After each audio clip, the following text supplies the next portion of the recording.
What if the Emperor of mankind came into Marvel? The Golden Lord of humanity stepped through the torn veil between realities, his ancient eyes scanning the unfamiliar skyline of New York City. The psychic pressure of his mere presence caused electronics to fail and ordinary humans to collapse unconscious as visions of a golden throne flooded their minds. As Earth's mightiest heroes converged on Central Park, they faced not a villain, but a god whose divine certainty outmatched their comprehension. The Emperor had one purpose: to save humanity from itself. But in this universe of gods and monsters walking openly among mortals, would his uncompromising vision of unity become mankind's salvation, or its doom? The skies above New York tore open like a wound in reality itself. It was no ordinary storm that descended upon the city that fateful evening. The very fabric of existence crackled with golden lightning that struck upward instead of down, as if the earth itself rejected some cosmic violation. Thunder rolled not from clouds but from the spaces between dimensions, a deep rumbling that penetrated bone and soul alike. Citizens stopped in their tracks, eyes drawn skyward as electronics failed across Manhattan, cars stalled on bridges, and the lights of the great metropolis flickered and died. In the Sanctum Sanctorum, Dr. Stephen Strange collapsed to his knees, blood trickling from his nose as the protective wards around the ancient building flared with a defensive intensity never before witnessed. The eye of Agamotto around his neck pulsed with emerald warning. "Wong," he gasped, his astral senses overwhelmed by a presence that defied comprehension. Something comes. Something that should not be. In Asgard, Thor Odinson felt the disturbance like a hammer blow to his godly senses. The throne room trembled, ancient pillars groaning under some invisible pressure. "Father," he spoke to the empty hall where Odin once sat. "What new threat approaches Midgard that even the halls of Asgard quake?" At the Avengers compound, Wanda Maximoff screamed, her scarlet powers flaring uncontrollably around her as she clutched her head. Vision moved to her side, his synthetic face etched with concern as the Mind Stone in his forehead resonated with a frequency that threatened to shatter his very consciousness. "Something vast approaches," he said, his voice unnaturally strained. "Something beyond our understanding." The cosmic tear widened above Central Park, a rent in reality that spilled impossible golden light. It was not the purple of Thanos' schemes, nor the kaleidoscopic hues of Dormammu's dimension. This light burned with purpose, with uncompromising will, with a cold and terrible certainty. And then he came through. A figure wreathed in golden armor descended slowly, his massive form radiating such power that the very air around him seemed to bend and distort. Hair as black as night framed a face of perfect, terrible beauty, eyes burning with the knowledge of millennia. The ground beneath his feet crystallized, grass turning to golden glass where he walked. The Emperor of mankind had arrived, his mind, vaster than galaxies, stretched outward, tasting this new reality. This was not his universe, not the galaxy. He had spent countless millennia shepherding through the age of strife toward unification. This was something else entirely, a parallel existence, a place where humanity remained fragmented, where gods and monsters walked openly among mortals, where the great crusade to unite mankind under one banner had never begun. The Emperor's psychic presence rippled outward like a tsunami, touching every mind within hundreds of miles. Ordinary humans fell unconscious, their unprepared minds unable to withstand even the gentlest probe of his vast consciousness. The more resilient souls experienced visions of a golden throne, of a galaxy-spanning empire, of a species united under one indomitable will. Far above, the helicarrier's engines sputtered and died. Nick Fury gripped the command console as his vessel began to lose altitude. "Get me everything we have on this," he barked, his one eye fixed on the tactical display where a single point of golden light burned with impossible intensity. "And someone get Stark on the line. Now." In his tower, Tony Stark watched through the windows as the golden light descended upon Central Park. His suit's sensors were going haywire, registering energy readings that defied categorization. "Friday, what am I looking at here?" he asked, already stepping toward the platform where his latest armor awaited. "Unknown, boss," the AI responded. "Energy signature exceeds all recorded parameters. Quantum fluctuations suggest extra-dimensional origin." Tony's face hardened with determination as the Mark L armor flowed over his body like liquid metal. "Looks like we've got another uninvited guest. Let's go welcome them to the neighborhood." The Emperor stood in the center of a perfectly circular clearing, the grass around him withered to dust by his mere presence. His psychic senses catalogued this world's defenses, its powers, its threats. He sensed the approach of several beings of note. Some possessed technology that would be considered archaeotech in his realm. Others wielded energies comparable to the warp, though seemingly without the taint of chaos. Interesting. His transhuman mind calculated countless possibilities in microseconds. This world was divided, fractured. Nations warred with nations. Superhumans fought among themselves as often as they united against common threats.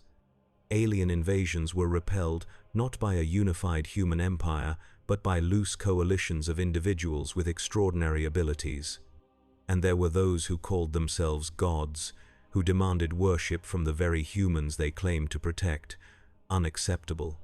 The first to approach him was a figure of red and gold, flying through the air on jets of blue-white energy. The Emperor's enhanced senses detected a human inside the sophisticated armor. A technological genius by this world's standards, though primitive compared to the Adeptus Mechanicus at their height. Iron Man hovered 20 feet from the golden giant, repulsors humming with readied energy. His external speakers activated. "This is a restricted airspace. Identify yourself and state your intentions before things get complicated." The Emperor regarded the armored figure with eyes that had witnessed the birth and death of stars. When he spoke, his voice resonated not just through air but through the minds of all who could hear, multi-layered and impossibly deep. "I am the Emperor of mankind. I have come to bring unity to humanity, to end your petty squabbles and elevate your species to its rightful place among the stars." Inside his helmet, Tony's displays flickered with interference. "Friday, are you getting this?" he muttered. "Partial systems failure, boss," the AI replied, her voice distorted. "Something is interfering with our quantum processors." The Emperor took a step forward, his armor gleaming with a light that seemed to come from within. Each plate was inscribed with symbols of power and authority that hurt the eyes to look upon directly. "Your technology is impressive for its development stage," he said, "but ultimately limited, as are the minds that created it." Tony felt a sudden, inexplicable pressure building behind his eyes. "Look, Your Emperorness, I don't know where you came from, but this world already has enough would-be rulers. Why don't we talk about this like reasonable, a gesture?" That was all it took. The Emperor merely raised his hand, and Tony Stark found himself frozen in mid-air, the most advanced armor on Earth suddenly as immobile as a statue. Not just the armor, Tony himself could not move, could barely think under the overwhelming mental pressure exerted by the Emperor's will. "Your mind resists," the Emperor observed with something almost like approval. "Strong, for an unaugmented human, you have potential."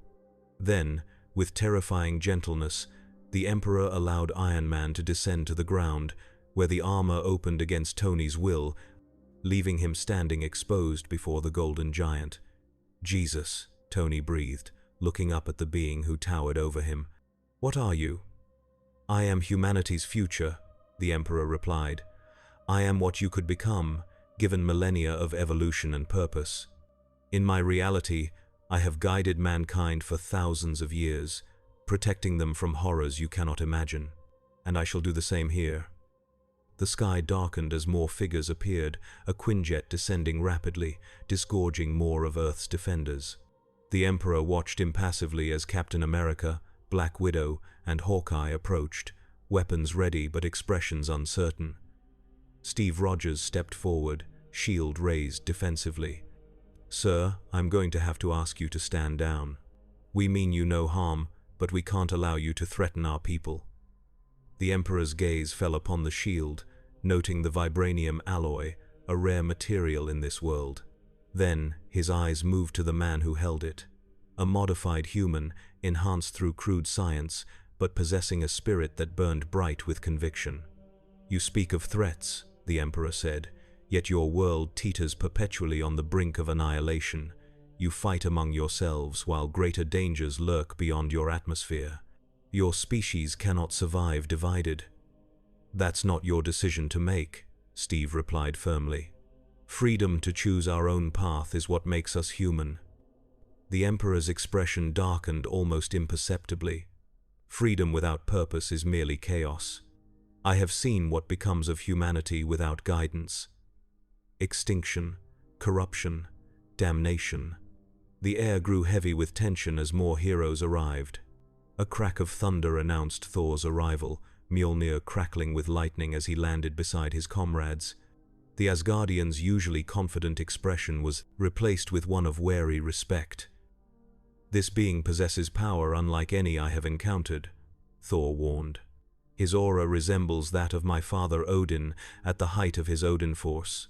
The Emperor's attention shifted to Thor, his eyes narrowing. "You are not human. You claim godhood, demand worship, interfere in human affairs. In my reality, such entities are recognized for what they truly are: parasites feeding on humanity's devotion." Thor's grip on Mjolnir tightened. "I claim no worship from the people of Midgard. I stand as their protector, not their master." "Noble sentiments," the Emperor acknowledged, "yet misguided. Humanity requires no protectors but themselves. Under my guidance, they shall rise to heights beyond your comprehension." The confrontation was interrupted by a circular portal of sparking orange energy that materialized nearby. Through it stepped Dr. Strange, his hands weaving complex patterns as he maintained the dimensional gateway.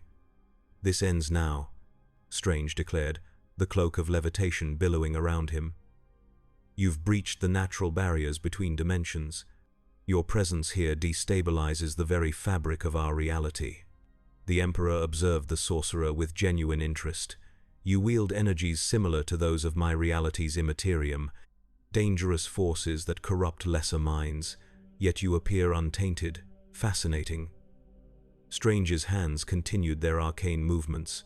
"Whatever you call it, I am its master in this realm, and I cannot allow you to remain." With a sudden gesture, Strange unleashed a spell of banishment.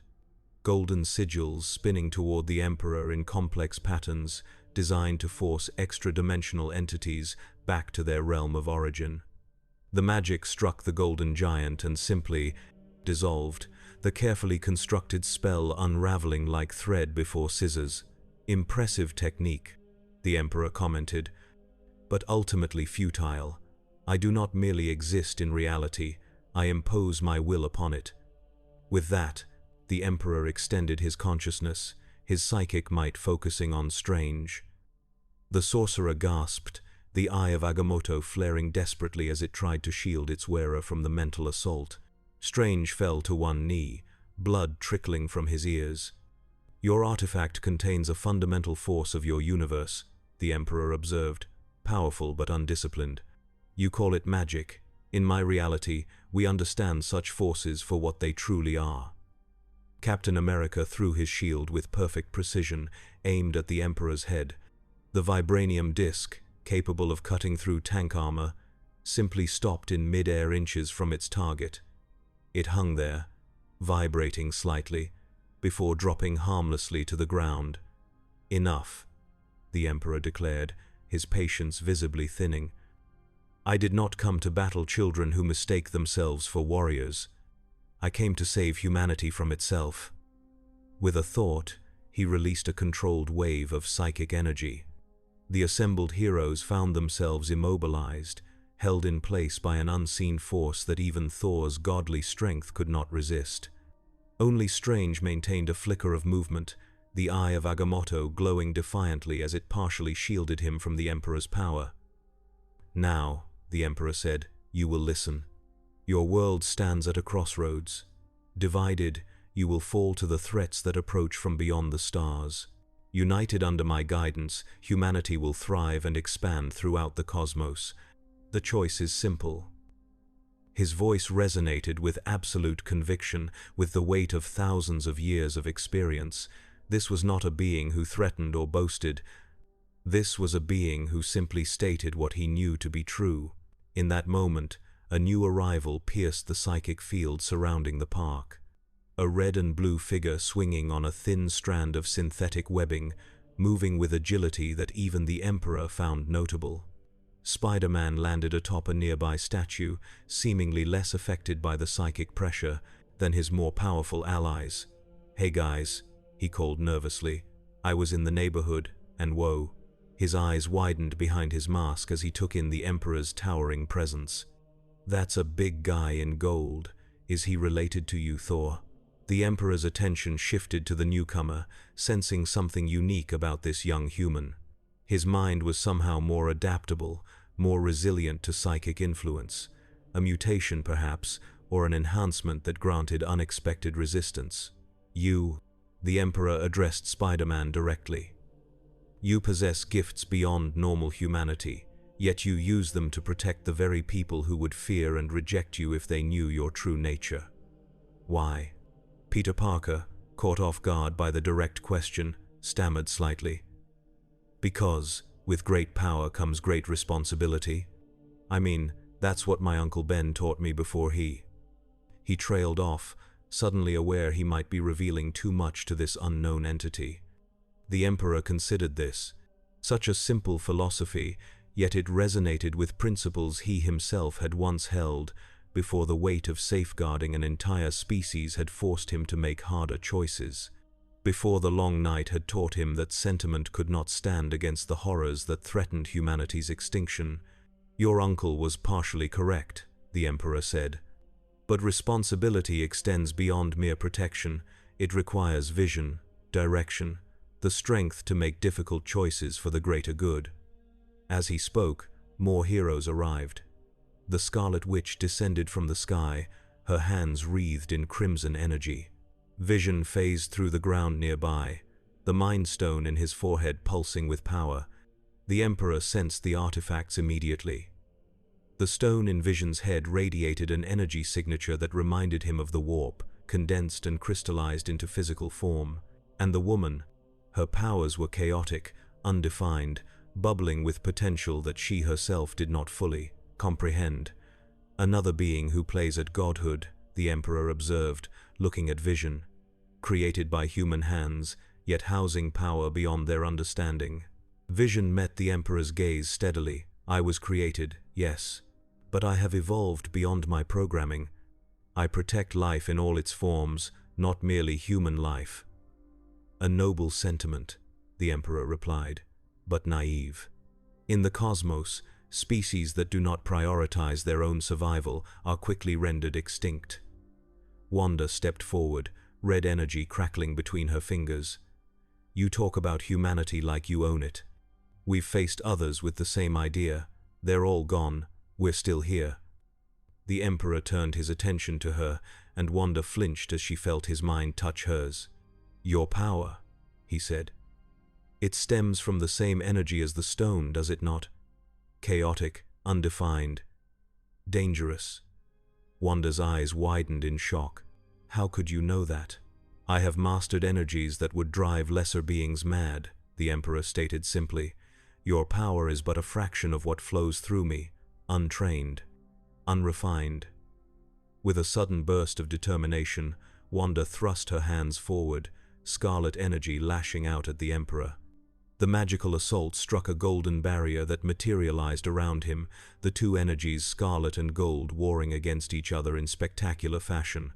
For the first time, the Emperor showed a flicker of strain. This power, wild and untamed as it was, operated on principles similar to the warp. It could, potentially, harm him if wielded with sufficient skill and determination. Vision seized the opportunity, the Mind Stone blazing as he fired a beam of pure energy at the Emperor.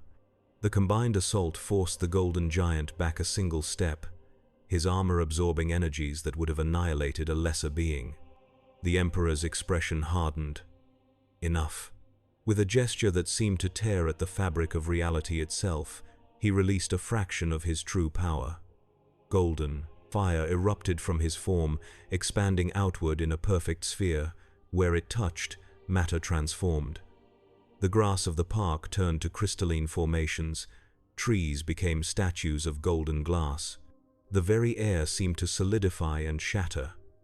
When the display subsided, the Avengers found themselves unharmed but entirely immobilized. Only Strange, protected by the Eye of Agamotto, and Wanda, her scarlet shield flickering but holding, retained any freedom of movement. "Your resistance is admirable," the Emperor acknowledged, "but ultimately futile. I have battled beings that could devour stars. I have outwitted entities that existed before time itself. You cannot hope to stand against me." Yet even as he spoke, the Emperor felt something unexpected, a twinge of effort, a requirement to concentrate that he rarely experienced. These heroes, disparate as they were, possessed powers that could collectively pose a challenge to him. Not a threat, perhaps, but a challenge. Interesting. This universe operated under different rules. The powers here were diverse, unpredictable. The Emperor recalculated his approach.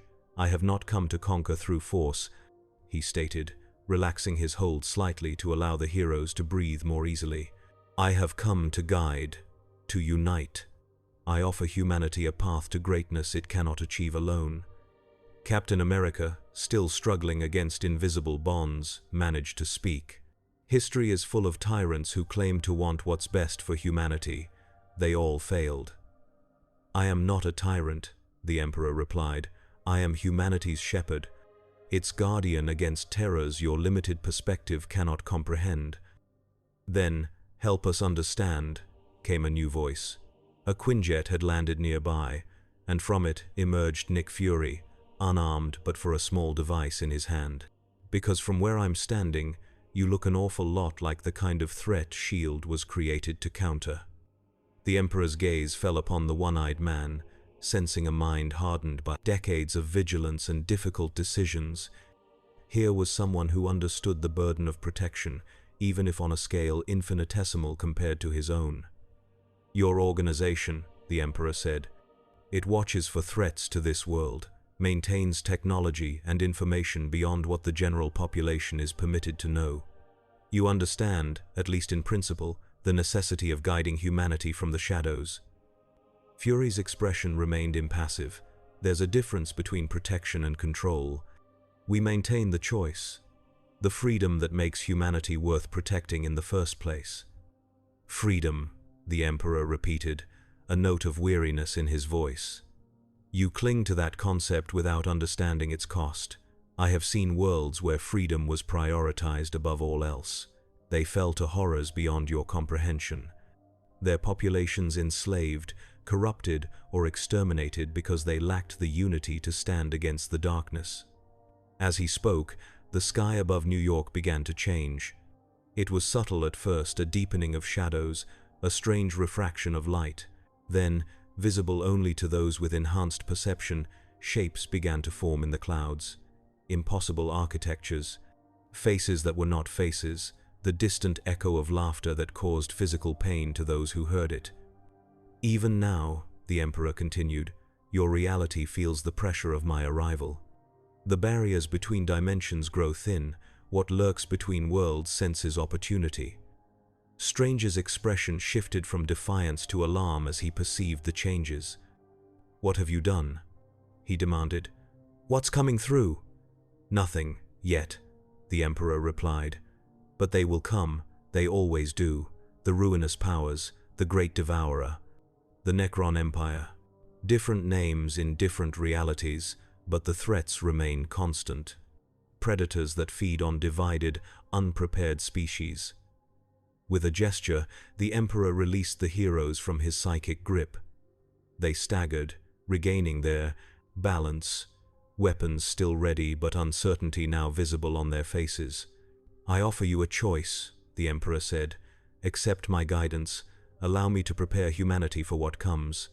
Or continue your resistance and watch as this world falls to enemies you cannot possibly comprehend." Thor stepped forward, Mjolnir humming with restrained power. "You speak of threats, yet the only being to have assaulted us today is you. Why should we trust your word?"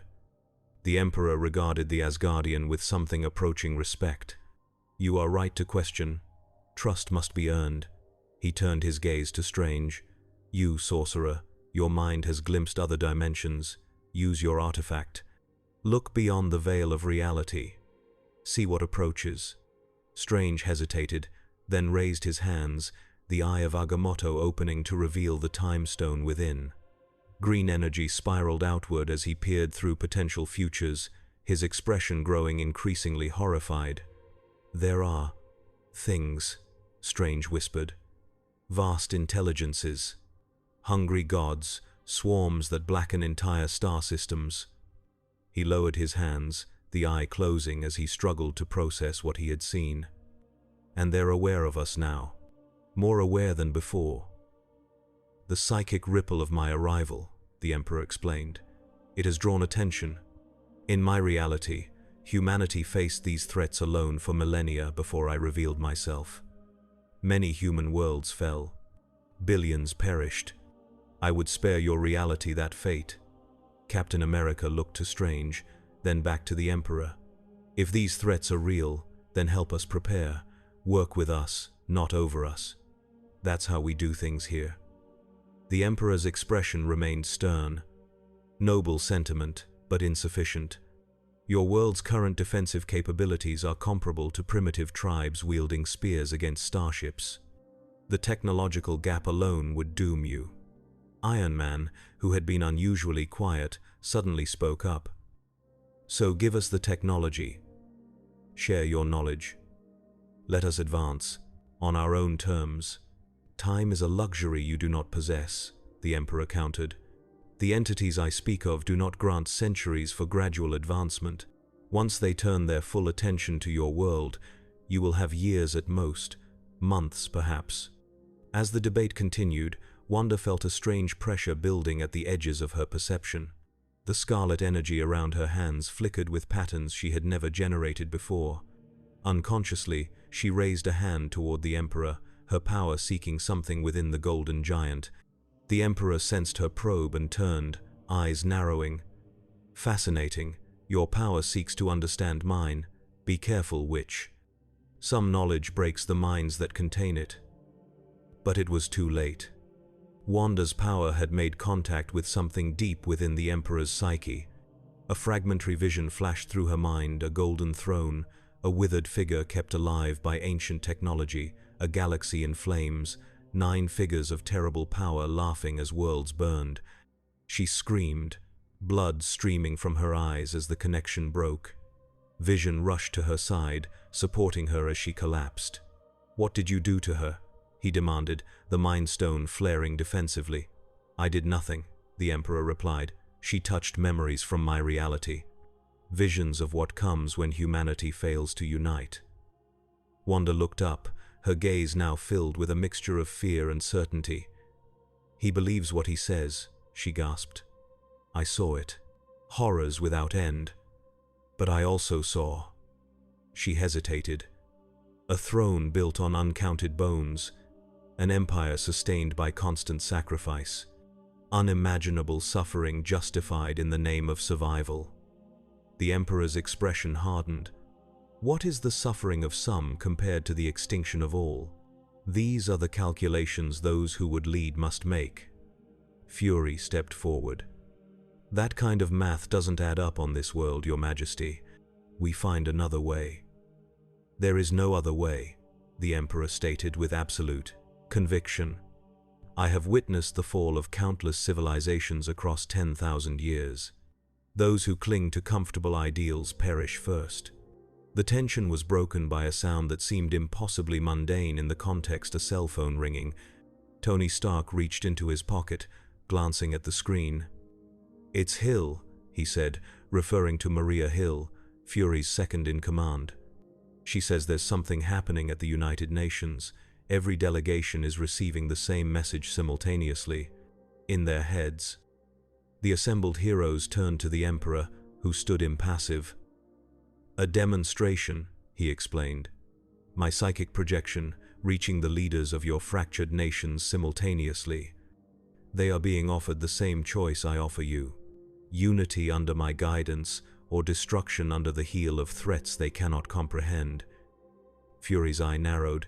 That's not negotiation. That's coercion. Semantics, the Emperor dismissed. The outcome remains the same. Humanity united, prepared, elevated beyond its current limitations. Captain America stepped forward, his stance resolute despite the power differential. Not like this. Unity through fear isn't unity at all, it's just another form of slavery. The Emperor regarded him with something almost like sadness. You believe that because you have not seen the alternative. In time, you will understand the necessity of my methods.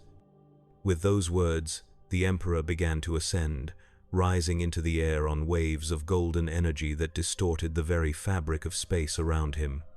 I will establish my base of operations on what you call the moon, a fortress from which humanity's ascension shall begin. You have 3 days to consider my offer. After that, I will proceed, regardless of your decision. As the golden giant rose higher, Thor suddenly whirled his hammer and launched himself skyward. I cannot allow you to threaten this world, he declared, Mjolnir crackling with lightning as he closed the distance. The Emperor turned in mid-air, his hand extending toward the approaching Asgardian. Brave, but foolish.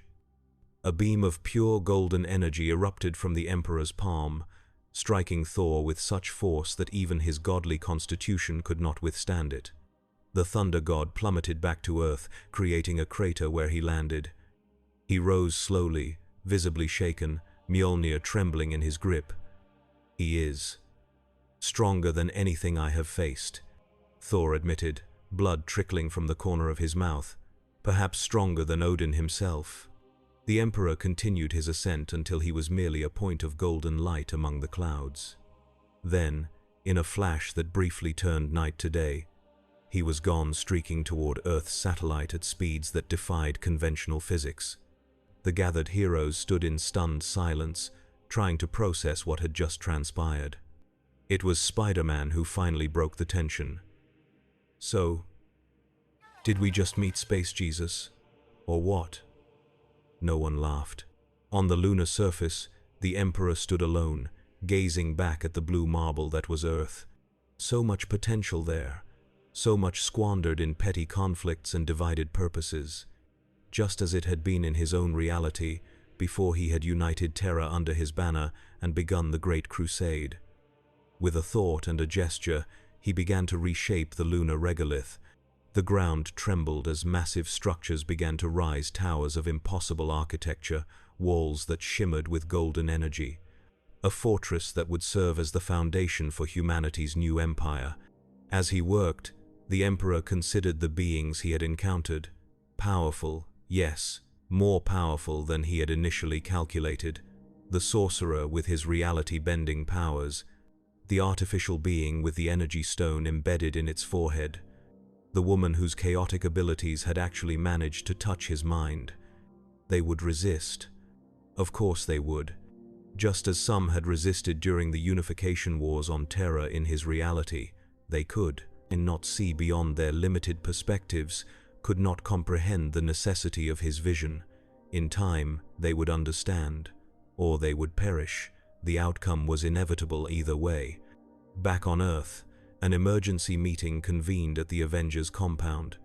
Every available hero had been summoned, along with representatives from S.H.I.E.L.D., Wakanda, and even Asgard. The mood was somber, the implications of the Emperor's arrival weighing heavily on all present. Let's start with what we know, Fury began, standing at the head of the conference table. This Emperor appears to be human, or at least humanoid, but possesses power on a scale we've rarely encountered. Strange. Dr. Strange, still pale from his earlier confrontation, leaned forward. His energy signature doesn't match anything in the mystic records. It's not magic as we understand it, though it operates on similar principles. He calls it psychic power, but it's far beyond any psychic abilities we've documented on Earth. My scans detected massive reality distortion around him, Tony added. almost like he was imposing his own laws of physics on our universe.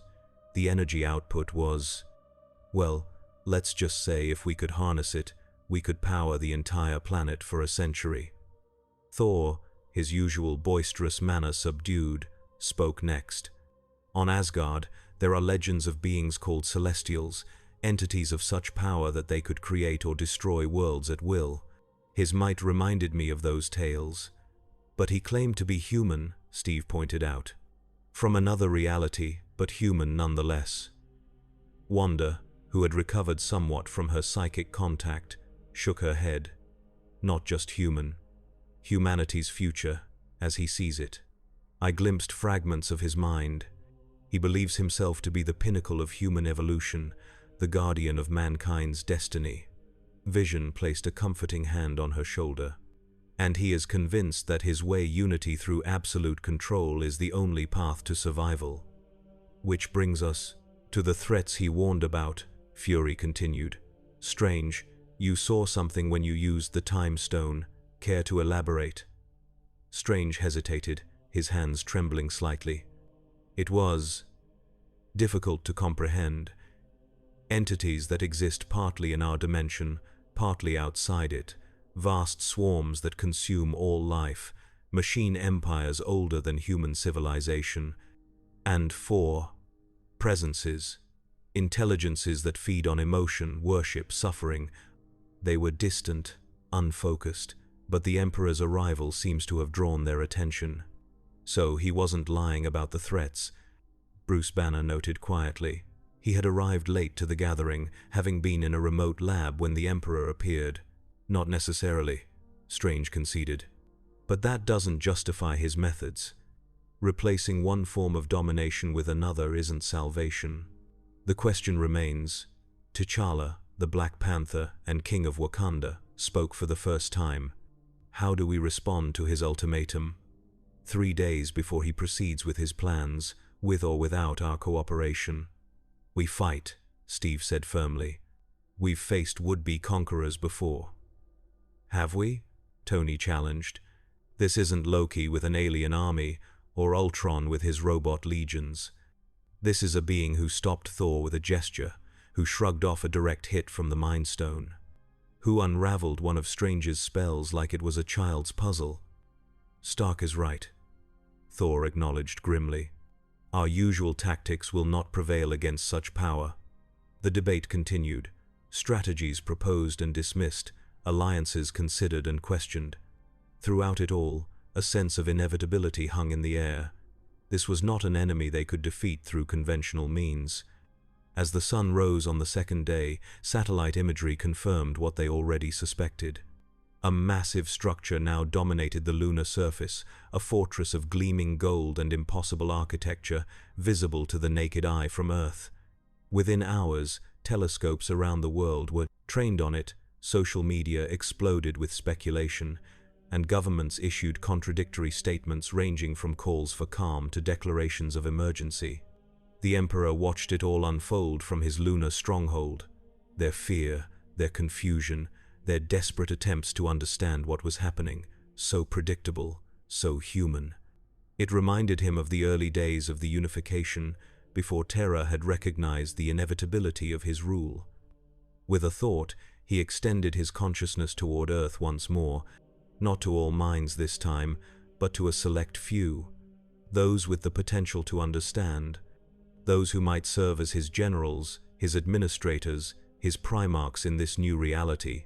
Tony Stark was in his laboratory, surrounded by holographic displays showing various scenarios for countering the lunar fortress, when he felt the presence enter his mind. It was not an invasion, not exactly, more like a door opening, inviting him to step through. Stark, the Emperor's voice resonated directly in his thoughts. Your intellect is wasted on trinkets and toys. I offer you knowledge beyond your imagination, technology that would make your most advanced creations seem like stone tools. Join me. Help forge humanity's future among the stars. Across the world, others received similar offers.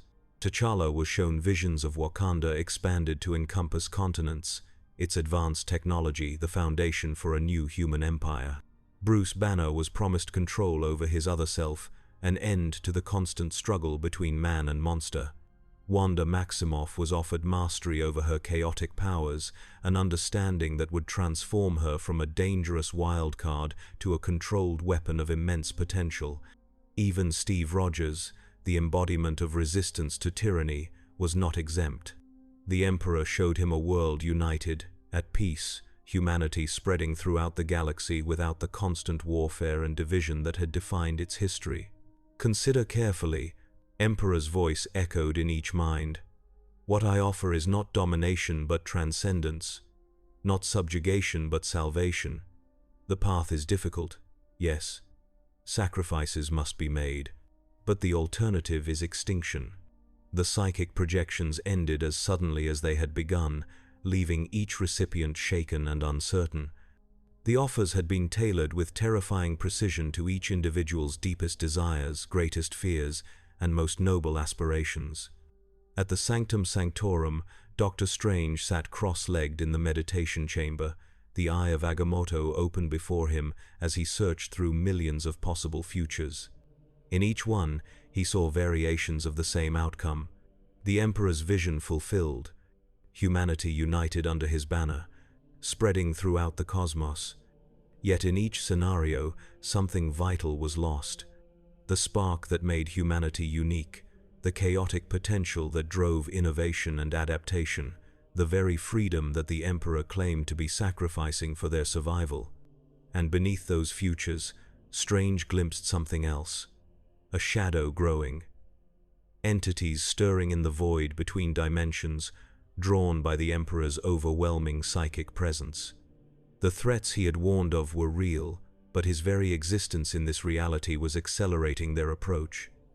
Strange's eyes snapped open, the time stone closing with a flash of emerald light. "Wong," he called, rising swiftly.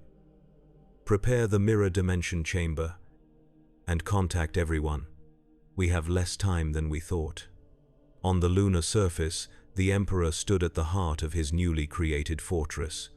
The structure defied conventional architecture, its golden spires rising impossibly high in the low gravity, its walls inscribed with symbols of power and protection that would have driven a normal human mad had they attempted to comprehend them. At his command, the regolith had transmuted into materials unknown to Earth science, forming a bastion that could withstand assaults from both physical and metaphysical forces. He sensed the approach before his augmented eyes detected it. A vessel of Asgardian design, moving through space with technology that mimicked the Bifrost but operated on a smaller scale. An impressive achievement for beings he would have classified as Xenos in his reality. The ship slowed as it approached the lunar perimeter, clearly visible against the black of space. The Emperor allowed it to land. From the vessel emerged three figures. Thor, his godly form protected from the vacuum by innate powers. Tony Stark, encased in a specialized armor designed for space operations. And between them, supporting himself with a floating platform of mystic energy, Dr. Strange. They approached the single entrance to the fortress, a massive gateway that rippled like liquid gold.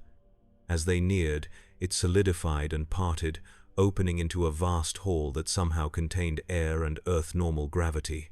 The Emperor sat upon a simple throne at the far end, watching their approach with eyes that reflected the light of distant stars.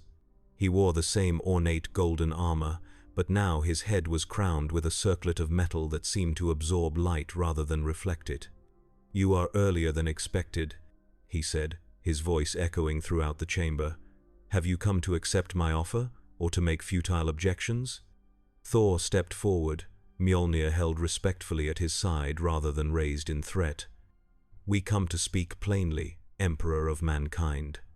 You claim to protect humanity, yet you would strip them of that which makes them human." "And what would that be, Asgardian?" the Emperor asked, though his tone suggested he already knew the answer.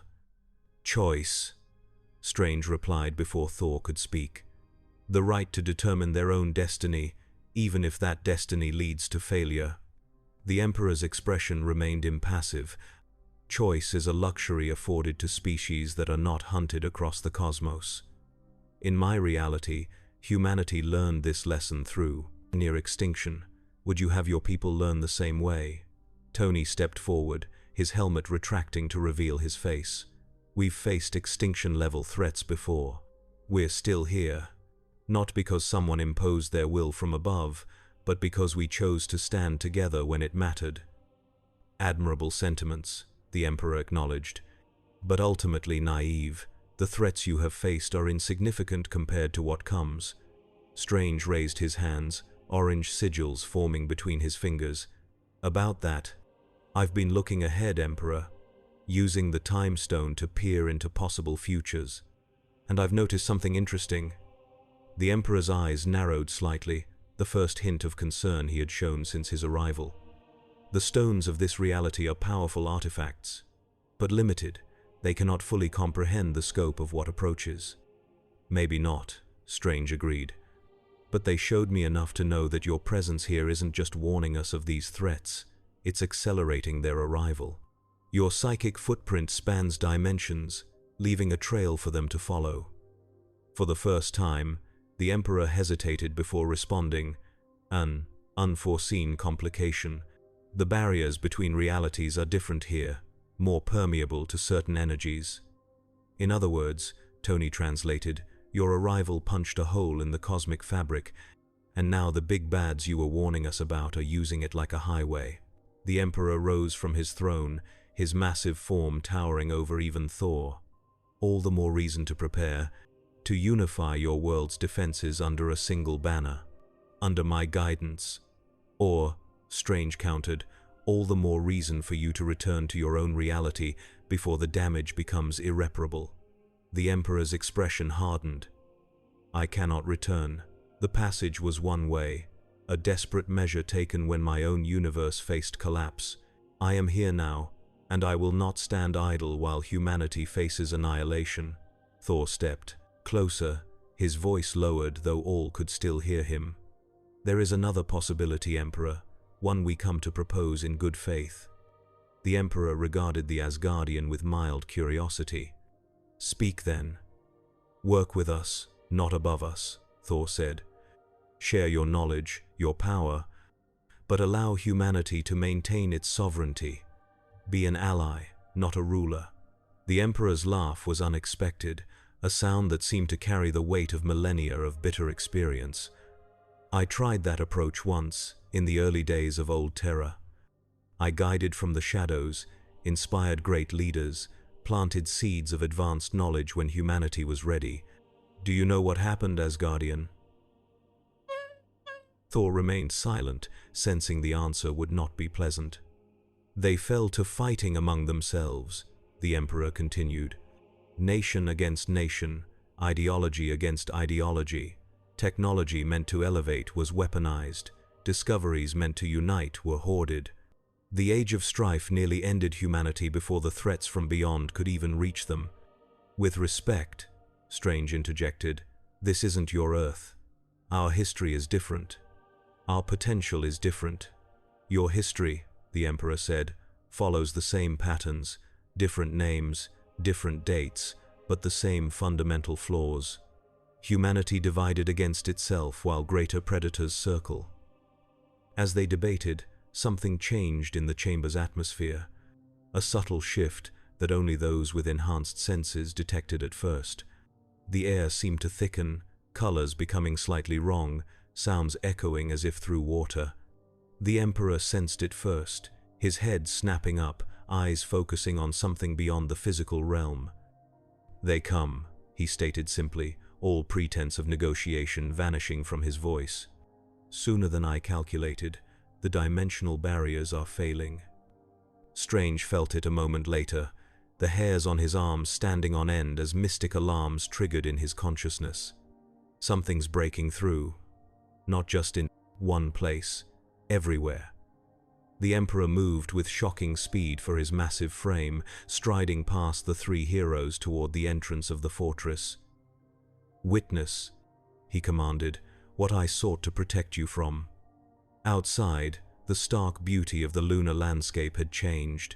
The black sky now rippled with colors that had no names in human language. The stars seemed to blink in patterns that suggested malevolent intelligence, and in the distance, where Earth hung in space, shadows moved across its surface that weren't cast by any physical object. "The veil thins," the Emperor explained, his voice grim. "The entities I warned of begin to press against reality, sensing weakness, sensing opportunity." Strange's hands moved in complex patterns as he attempted to reinforce the dimensional barriers, golden energy spreading outward from his position. "This is happening too quickly," he muttered. "The calculations suggested we had more time." "Your calculations failed to account for variables beyond your comprehension," the Emperor stated. "Now we must act decisively or watch as your reality unravels." The Emperor raised his hands, golden light erupting from his palms to join Strange's efforts. The combined energies spread across the visible sky like a net, temporarily stabilizing the dimensional boundaries. But even as they worked, new ruptures formed faster than they could be sealed. "It is as I feared," the Emperor said. "The incursion has progressed too far for conventional countermeasures. More direct intervention is required." Without warning, he placed his hand on Strange's shoulder. The sorcerer gasped as unimaginable power flowed into him, the eye of Agamotto flaring with emerald light as it channeled energies it was never designed to contain. "What are you doing?" Strange demanded, his voice strained as he struggled to control the influx of power. "Providing you with the means to temporarily strengthen this reality's natural barriers," the Emperor explained. "Your artifact, combined with my psychic might, creates a resonance that repels the entities attempting to break through. But it is not a permanent solution." Thor and Tony watched in amazement as the sky above them stabilized, the unnatural colors receding, the stars returning to their normal positions. But Strange's face was contorted with effort, blood trickling from his nose as he maintained the enhanced barrier.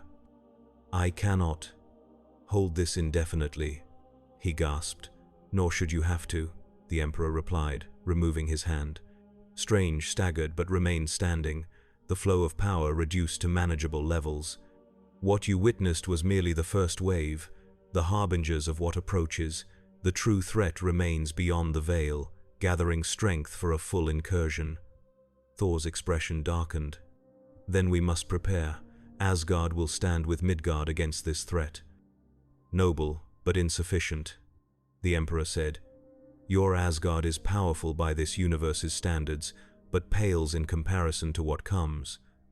Only humanity, united and elevated beyond its current limitations, stands a chance of survival." Tony had remained uncharacteristically silent, his genius mind processing what he had witnessed, calculating variables, running scenarios. Finally, he spoke. "What if there's a third option? Not your way or our way, but something new?" The Emperor regarded him with mild interest. "Explain.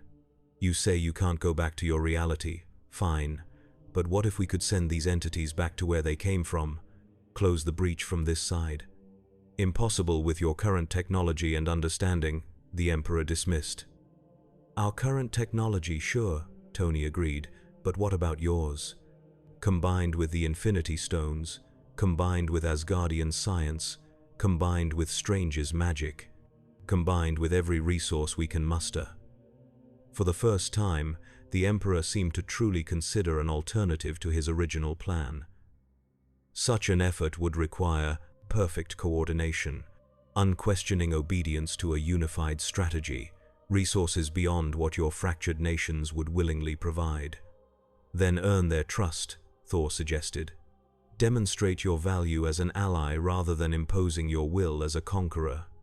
The Emperor's expression suggested. He found the idea naive, but he did not immediately reject it. "You propose that I assist in defending this reality from the threats I inadvertently drew to it, then simply, what, live among you as an advisor? A weapon to be deployed at need?" "Why not?" Strange asked, having recovered somewhat from the strain. "You claim to value humanity above all else. Prove it by respecting their right to choose their own path, even if you believe that path is flawed." The Emperor stood in silence for a long moment, his ancient mind weighing possibilities against probabilities, ideals against practicalities. When he finally spoke, his voice carried a weight of decision that seemed to resonate through the very fabric of reality. "I will consider your proposal, but not from a position of weakness. I will continue construction of this fortress. I will continue preparations for humanity's elevation. And when the full incursion begins, we shall see whose approach proves more effective." It was not the answer they had hoped for, but it was not an outright rejection either. The three heroes exchanged glances, silently acknowledging that this was perhaps the best outcome they could have expected. "Now leave," the Emperor commanded. "Return to your Earth. Make what preparations you deem necessary. We will speak again when circumstances demand it." As they turned to depart, the Emperor added one final statement. "Know this. I have witnessed the fall of countless civilizations across 10,000 years of war. I have seen species with potential far greater than humanity's reduced to extinction because they clung to comfortable ideals rather than embracing necessary truths. I will not allow that fate to befall mankind in this reality or any other. One way or another, humanity will survive, even if I must break it to save it." The journey back to Earth was undertaken in contemplative silence, each man lost in his own thoughts about what they had witnessed and the implications of the Emperor's words. Upon their return, an emergency council convened at the new Avengers facility. Every defender of Earth who could be contacted was present, either in person or via secure communication. The mood was somber as Strange, Thor and Tony recounted their meeting with the Emperor and the glimpse they had received of the threats he had warned about. "So we're caught between a rock and a hard place," Sam Wilson, the Falcon, summarized. "Either accept this Emperor's guidance or face extra-dimensional horrors that make Thanos look like a playground bully." "Those aren't our only options," Steve insisted. "If these threats are real, we face them together, on our terms. We've done it before." "Not like this," Strange countered. "What I glimpsed, it defies description. Entities that feed on emotion itself, swarms that devour not just life but reality, machine empires that view organic existence as a mathematical error to be corrected, and something worse. A corrupting force that turns strength against itself, that makes virtue into vice." Wanda, who had been unusually quiet, suddenly spoke. "I saw them too. When I touched his mind, he calls them the ruinous powers, gods formed from the collective psychic imprint of sentient species, entities that represent the darkest aspects of consciousness." The revelation sent a chill through the assembled heroes. The idea of facing not just physical threats but the literal manifestations of mankind's worst impulses was sobering. "But I also saw something else," Wanda continued. "A contradiction at the heart of his plan. He claims to fight for humanity's survival, yet his method strips away everything that makes humanity worth saving.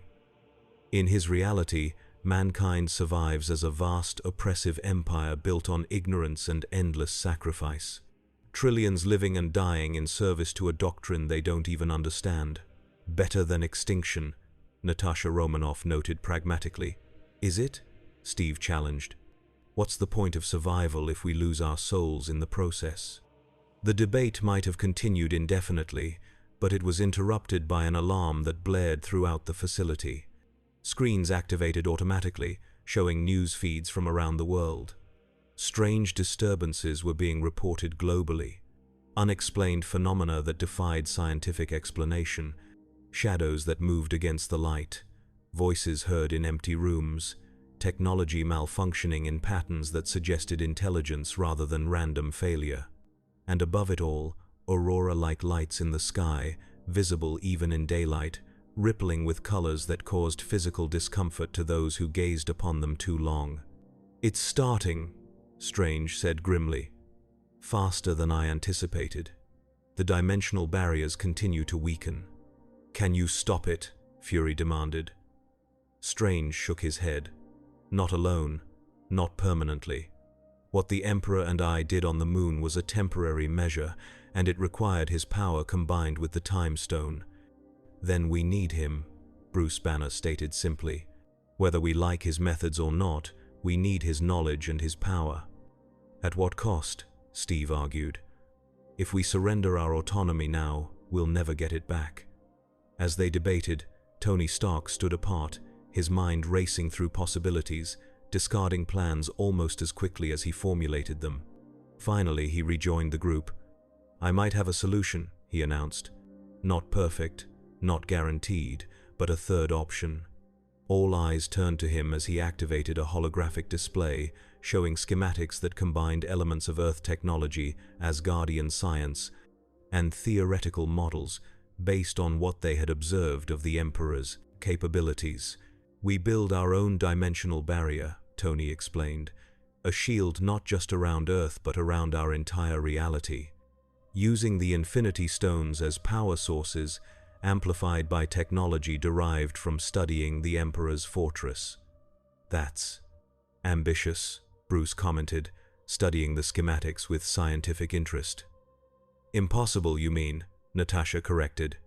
"With our current technology, yes," Tony agreed. "But we're not limited to what we currently have. Thor can bring Asgardian scientists. T'Challa can contribute Wakandan resources. Strange has the mystic community. And I've got, well, me." "And the Emperor?"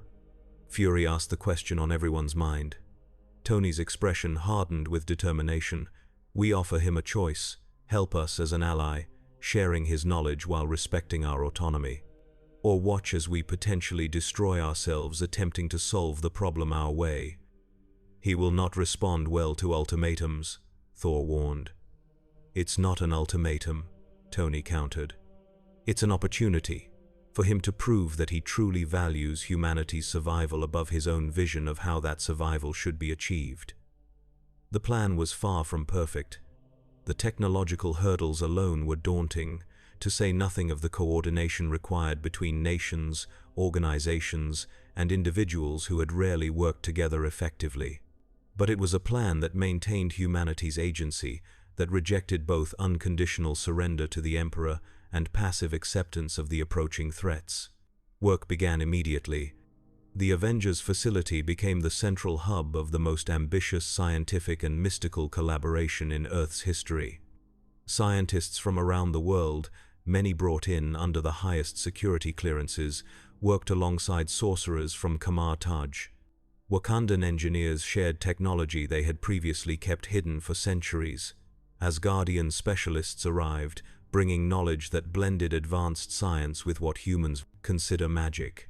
At the center of it all stood Tony Stark, coordinating efforts that spanned disciplines most people didn't know existed, integrating systems that operated on fundamentally different principles. Bruce Banner worked tirelessly at his side, his expertise in gamma radiation proving essential to harnessing the energy required. Jane Foster provided crucial insights into the Einstein-Rosen bridge technology that would form the foundation of the barrier. And Stephen Strange supervised the mystical elements, ensuring that the science did not inadvertently weaken the very barriers they sought to strengthen. Days passed. The strange phenomena increased in frequency and intensity.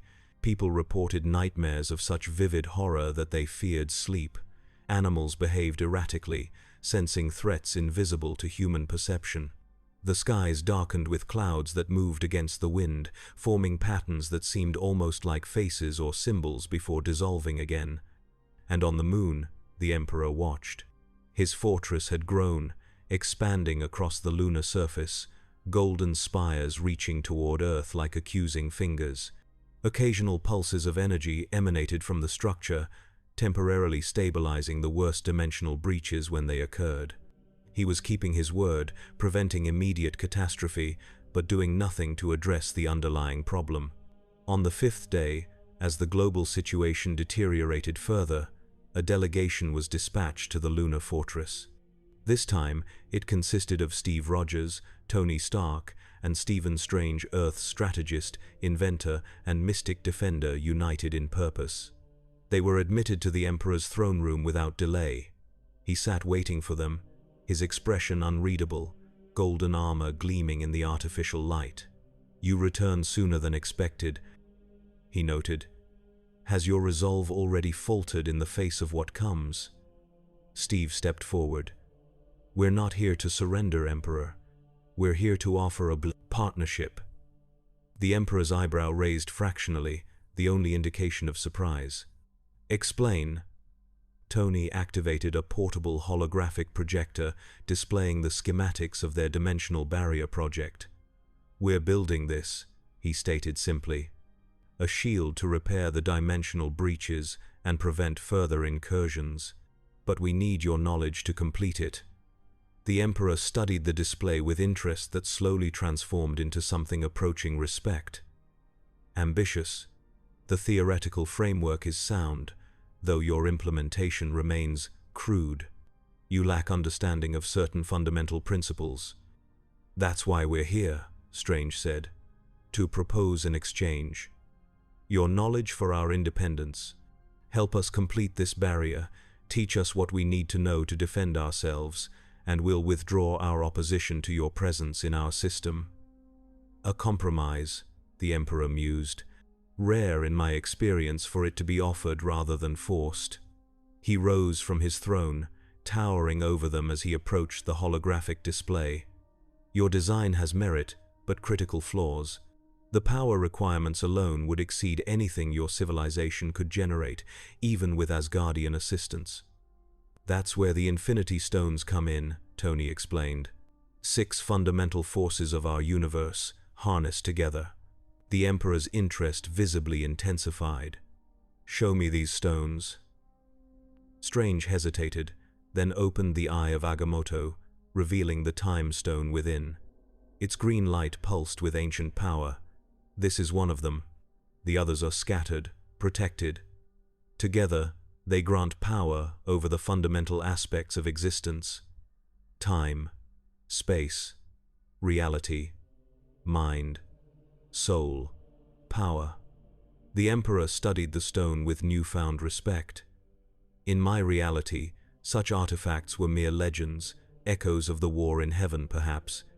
Here, they are real, fascinating. He turned his attention back to the holographic schematics. With these stones as power sources, your barrier becomes theoretically viable. But the engineering challenges remain immense. The coordination requirements alone would exceed your current capabilities. That's where you come in, Steve said. Your knowledge, your experience. Not as our ruler, but as our ally.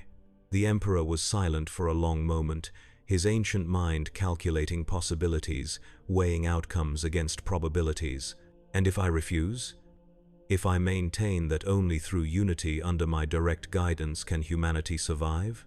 Then we do this without you, Tony stated firmly. Maybe we succeed, maybe we fail, but it will be our choice. Another long silence.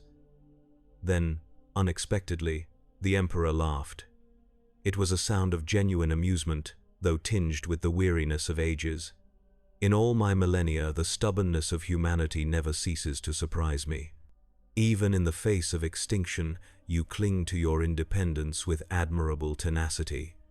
He gestured, and the holographic display expanded, sections rewriting themselves as his vast knowledge interfaced with the technology. Your design requires these modifications. The power distribution must follow this pattern to prevent cascade failures. The dimensional anchors must be placed precisely at these coordinates to maximize stability. The 3 heroes exchanged glances of cautious optimism. The Emperor continued, his massive hands moving through the holographic interface with surprising delicacy, making adjustments, highlighting critical components. Understand this, he said as he worked. What you propose is not merely difficult, it is unprecedented.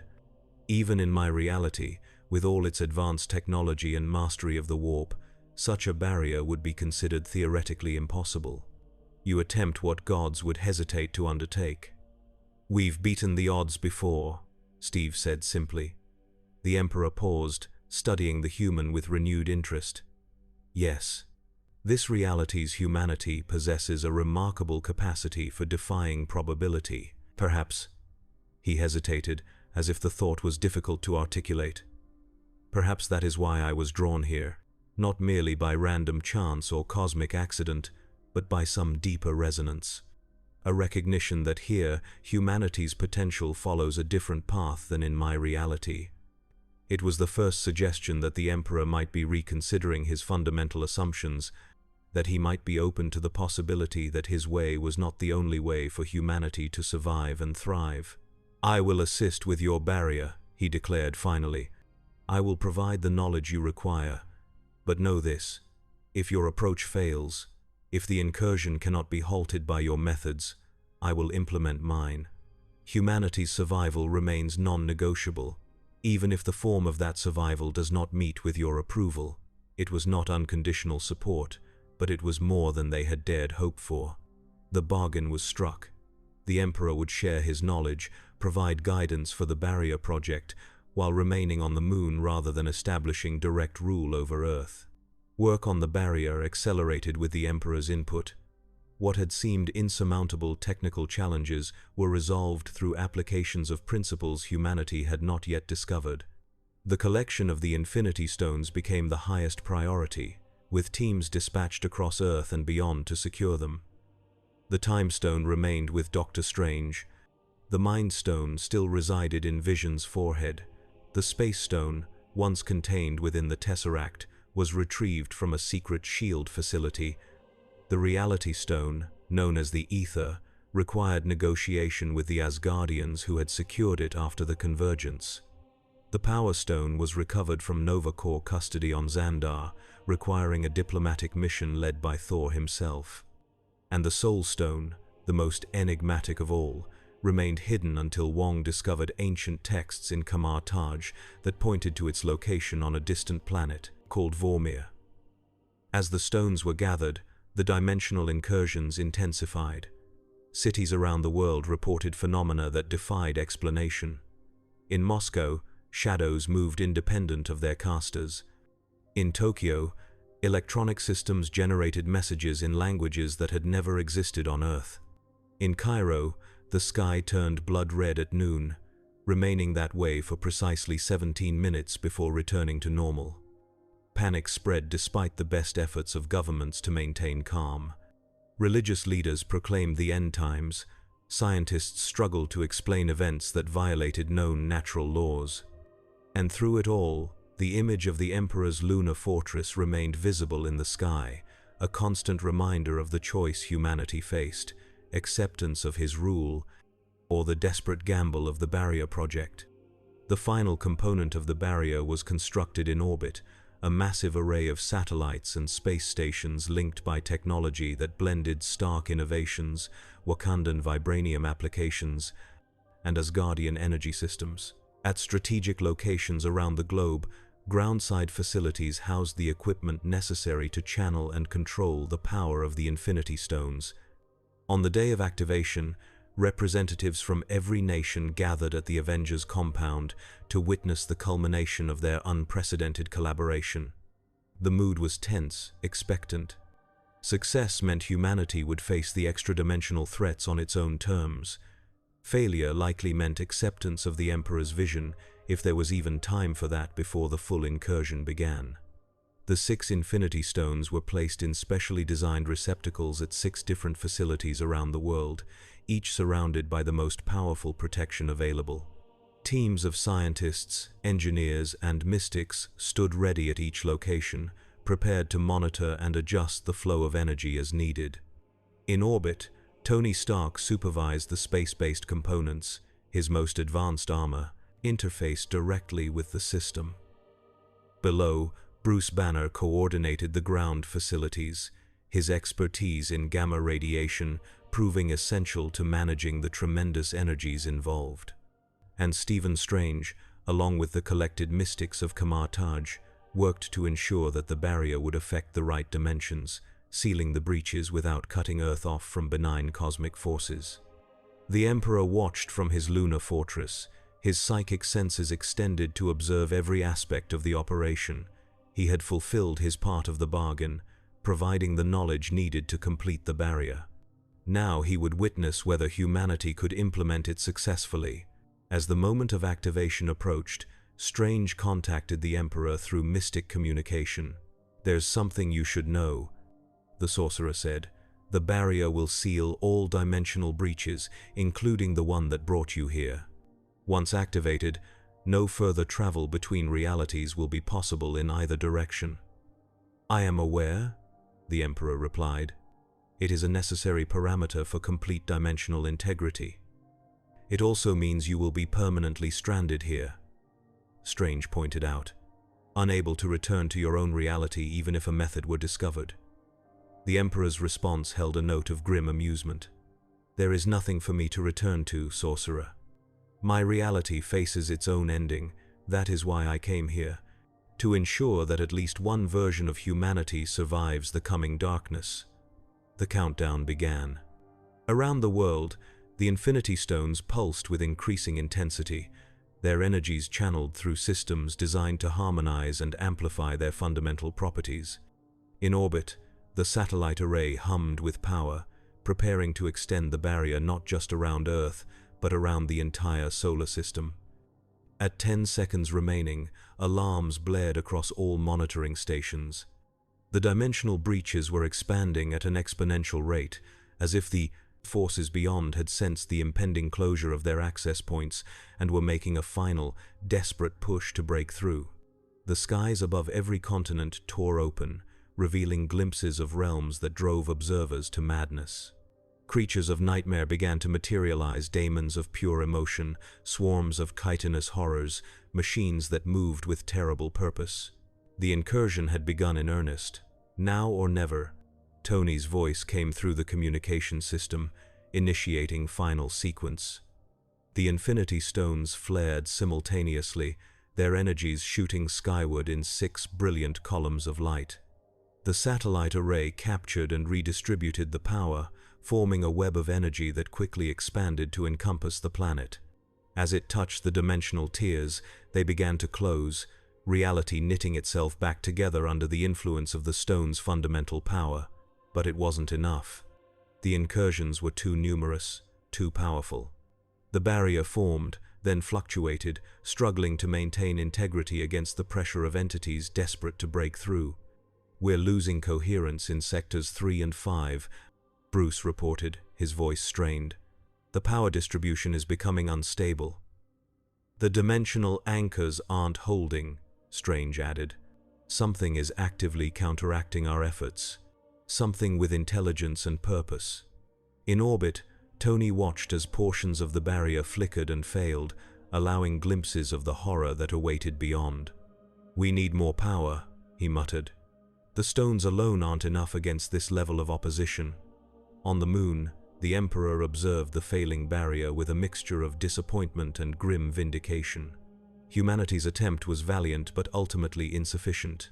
He had expected as much, though he had allowed himself a small hope that they might succeed on their own terms. Now, there was only one option remaining. Without warning, the Emperor's fortress blazed with golden light, energy pouring from its spires in a concentrated beam directed at Earth.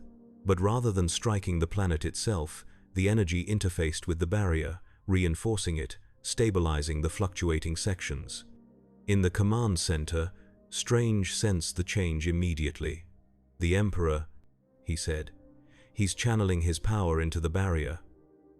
On screens around the world, the lunar fortress was visible as the brightest object in the sky, a golden star that poured its energy toward Earth in a continuous stream.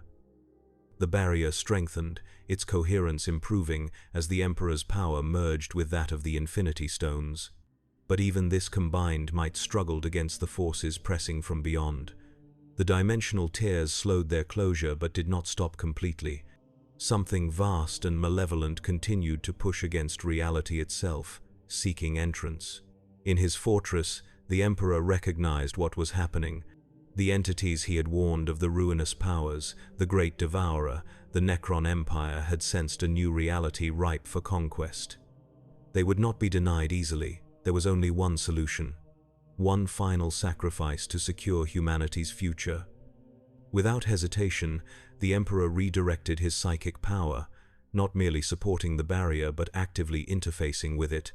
His consciousness expanded, merging with the energy field, becoming one with the very fabric of the dimensional shield. On Earth, the effects were immediately apparent. The barrier stabilized completely, the tiers in reality closing one by one. The nightmare entities that had begun to materialize were forced back, howling in rage and frustration as their access to this new feeding ground was denied. But the cost was visible to all. The Emperor's fortress on the moon began to dissolve, its impossible architecture breaking down as the power that maintained it was redirected to the barrier. The Golden Giant himself was no longer visible within the structure, his physical form apparently surrendered to become part of the shield itself. In the command center, Strange staggered as his mystic senses detected what was happening. "He's becoming the barrier," he gasped. "Using himself as the final component, the keystone that holds it all together." "Is that even possible?" Steve asked, shock evident in his voice. "For a being of his nature, yes," Strange replied. "He exists partially outside conventional reality already. His psychic power transcends physical limitations. He's essentially transforming himself into a living dimensional wall." Tony's voice came through the communication system, filled with disbelief. "The barrier is stabilizing across all sectors. Dimensional integrity is restoring to normal parameters. Whatever he's doing, it's working." Across Earth, the skies cleared. The unnatural phenomena ceased. Reality reasserted itself as the barrier completed its formation, sealing the solar system within a protective shell that prevented extra-dimensional incursion while allowing normal cosmic forces to function. The immediate crisis had passed. Humanity was safe, at least for the moment. But the cost had been the Emperor himself, his consciousness apparently sacrificed to become the living heart of the barrier. In the days that followed, scientists and mystics alike studied the barrier, attempting to understand its nature and function. What they discovered was both awe-inspiring and unsettling. The Emperor had not been destroyed. Rather, his consciousness had spread throughout the barrier, becoming its guiding intelligence. He existed now as an omnipresent guardian, aware of every attempt to breach dimensional integrity, actively maintaining the shield that protected humanity from the horrors beyond. In effect, he had become exactly what he had claimed to be all along, humanity's protector and shepherd. But rather than ruling through direct intervention, he now maintained a silent vigil, preserving the very freedom he had once sought to restrict. The final resolution came a week after the barrier's activation. As the Avengers gathered to discuss the implications of what had occurred, a psychic message reached them all simultaneously. The Emperor's voice, recognizable yet transformed, resonated in their minds. "I have found my purpose in this reality," he communicated. "Not as humanity's ruler, but as its guardian. The barrier requires constant maintenance, constant vigilance against forces that would break through. This task I accept freely." "Can you return to physical form?" Strange asked aloud, knowing the Emperor would hear him. "Not without compromising the barrier's integrity," the Emperor replied. "This is not a temporary measure, but a permanent vigil. The forces that seek entrance do not tire, they do not relent. Neither shall I." "So you've trapped yourself," Tony observed. "Become a living shield instead of a living god." "An ironic outcome," the Emperor acknowledged. "In my reality, I sat upon the golden throne, physically immobile yet psychically active, guiding humanity from afar. Here, I have no throne, no physical form at all, yet my purpose remains fundamentally the same." There was something in his tone, not quite regret, but perhaps a newfound perspective. A being who had lived for millennia, who had guided civilizations to rise and fall, who had seen humanity at its best and worst, had found a new understanding of his own purpose.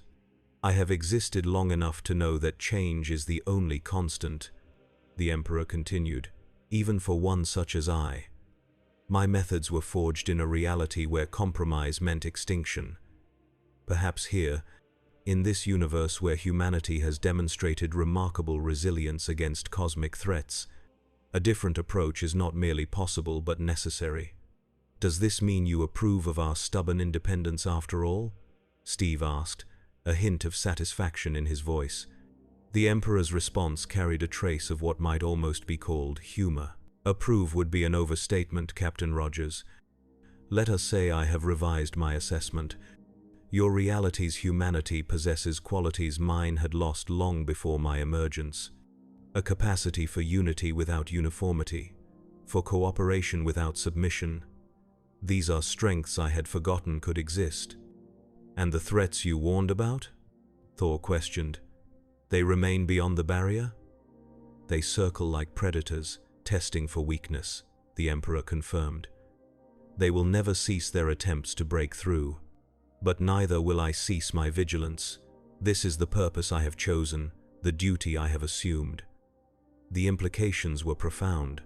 The Emperor of mankind, a being who had sought to rule humanity for its own protection, had instead become its silent guardian.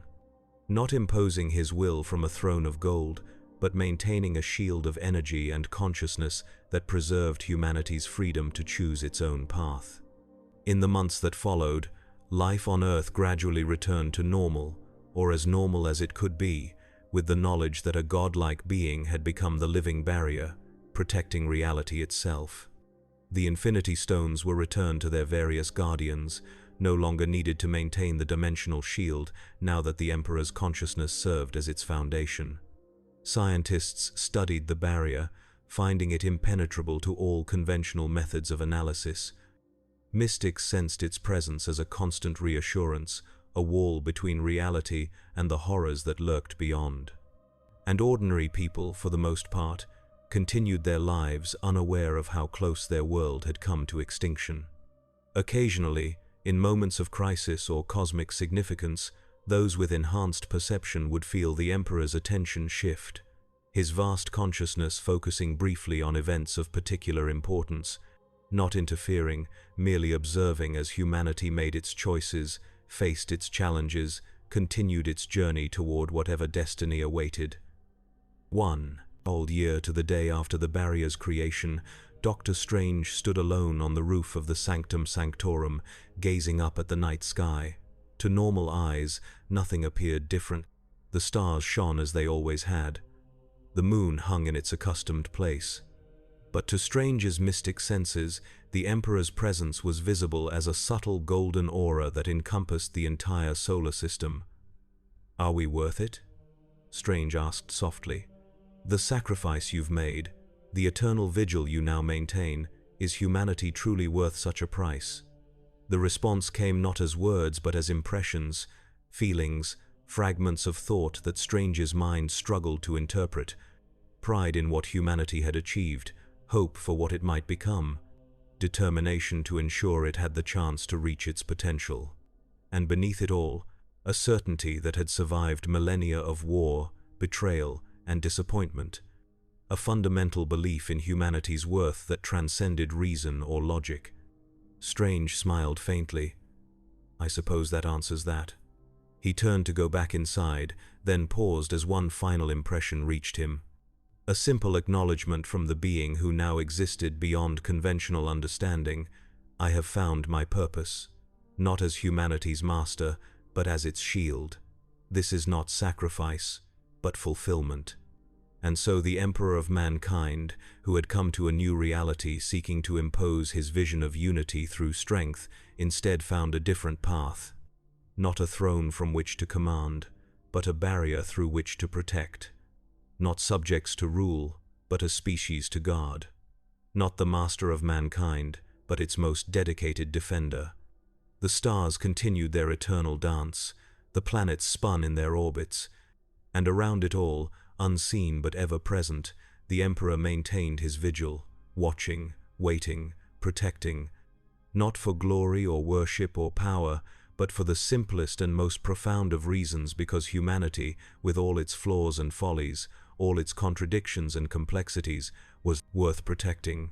In the vastness of the cosmos, as countless threats circled the dimensional barrier seeking entry, they found not the fractured, vulnerable world they had anticipated, but a shield of golden light that rebuffed their every attempt at incursion.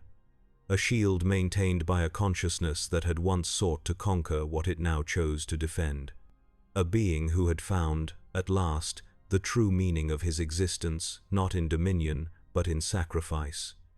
The Emperor of mankind had indeed come to the Marvel Universe, and in doing so, he had not conquered it. He had become its guardian.